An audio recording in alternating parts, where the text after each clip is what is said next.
Once in the ancient kingdom of Benin, there was a queen whose name will be remembered for centuries, Queen Iden. She is celebrated as a heroine of the Benin kingdom, known for her love and devotion to her husband, Oba Ewakbe, and her willingness to sacrifice her life for the survival of the kingdom. Her story is one of courage, loyalty, and resilience, leaving a mark on the history and cultural heritage of Benin. The fame of Queen Iden arose after the demise of Oba, mother to the Oba Ewakbe, who passed on. It brought sorrow to Oba Ewakbe, who had very deep love and commitment to her. She was his guide against misrule and the misfortune that would have long befallen him. In the early ancient customs of the Benin kingdom, it was a practice to sacrifice human lives during funerals, for it was believed that the slaves and virgins would escort the deceased home. But in the case of Oba Ewakbe, he went too extreme with the notorious history of human sacrifice in Benin. He did not only sacrifice slaves with his mother, he also murdered titled chiefs who came to mourn with him during his mother's burial. He claimed that they were spotted on white while coming to the palace to mourn his dearly beloved mother. Before Oba Ewakbe arrived at Benin after the burial, a rebellion took place among the palace chiefs, who vowed not to accord respect to the Oba. They led a palace coup to drive all the slaves and servants as well as the guards and wives of the king, of which majority of them found it an avenue for freedom and not to be stigmatized with a king of no recognition. While others fled, Queen Iden remained with her words. Once a woman is married to an Oba, she remains in his home until his demise. This is the same rule every Edo woman bears today, that upon marriage to her husband, she remains a possession of her husband till death. She cannot return to her home. Despite the troubles, Queen Iden remained until the king returned to meet the palace empty. And when he asked, Queen Iden narrated the revolts that occurred in the palace. This saddened the king as he began his reign of insufficiency in Benin. Ongoing, the Oba became a mere man as the people that made him the king had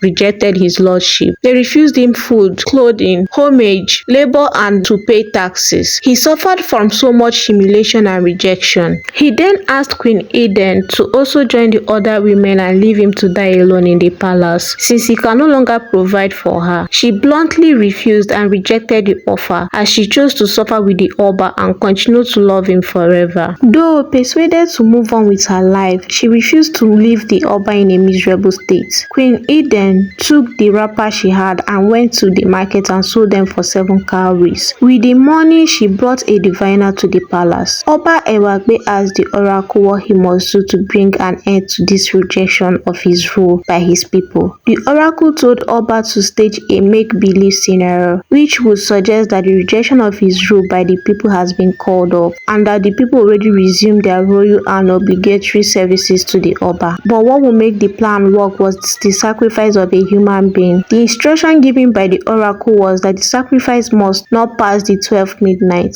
The quest to find someone proved abortive, as no one would dare lay their lives for an unrecognized king. It became more depressing and frustrating for the king. After much contemplation, Queen Iden made a decision that would immortalize her in Benin history. She approached her husband and expressed her intent to offer herself as the sacrifice. Oba Ewakbe refused her, giving her life to save him. But according to Queen Iden, this was her destiny, and nothing will make her happy than to see the Oba come back again to his full glory and splendor. The unity and peace of the kingdom of her husband and father's land were worth her life. With great sorrow, Oba Ewakbe accepted that decision. The ritual was prepared and Queen Iden's life was given in an ultimate act of devotion. Her sacrifice appeased the gods, and the kingdom soon experienced a remarkable transformation. The nobles and chiefs, witnessing this incredible act of loyalty, were moved to reconcile with Oba Ewakbe and returned to offer him their support. Gradually, stability and order were restored to Benin kingdom, and the people began to respect and support their king once again. Queen Iden's sacrifice not only saved the reign of Oba Ewakbe but also left a legacy of selflessness and patriotism that is celebrated to this day. Her story is passed down through generations as an example of a profound love and loyalty she had for her husband and her people in Benin City. Her memory is honored and she is remembered as an icon of courage, celebrated by people of Edo State and beyond. If you like this story, please like and subscribe for more. Thank you for watching.